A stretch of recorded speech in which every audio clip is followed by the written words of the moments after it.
Mr. Speaker, long waits in our emergency department are just one symptom of many problems the healthcare system is facing. Fixing the ER issue and getting patients in the right bed in a timely manner is critical. Research tells us that long-standing metric for acute care bed is 1.9 per 1,000 people. To the Premier, Mr. Premier, what is the number of acute care beds per 1,000 in Edmonton and Calgary where the major pressures are being felt? The Honourable the Premier. Good question. Mr. Speaker, once again, the opposition is centred on the number of beds per 1,000.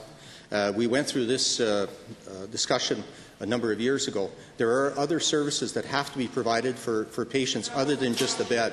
That is kidney dialysis, radiation vaults, not only just in Edmonton and Calgary, but in outlying centres like in Grand Prairie and Red Deer and Lethbridge, so people don't have to travel hundreds of miles on a weekly basis to be able to access that kind of treatment. So those are the kind of improvements that have been made already, and we will keep making those improvements, not only based on the statistics that they want to look at, but to make sure that the patient... The Honourable Member.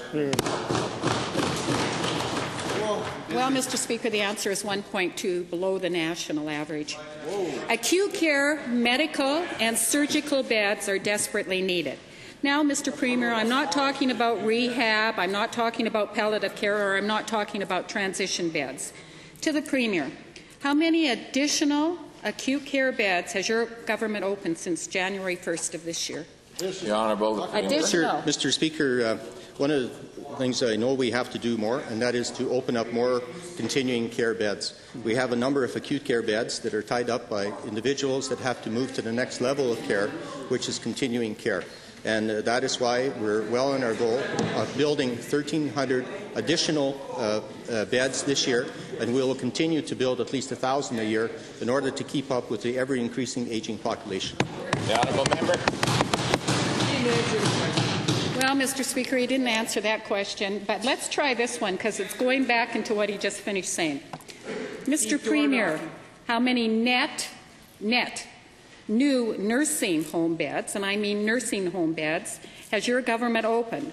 And when I say nursing home beds, I mean real nursing home beds, not continuing care or assisted living, nursing home beds. The Honourable the Premier. Mr. Speaker, I find it kind of ironical. It's just a few months ago they were talking about taking $1.3 billion out of health, and then they were musing about this two-tier European style of health care. And all of a sudden today they're asking for more spending and more beds, and actually, even with the additional new spending they want to do, they're on the right track to begin with.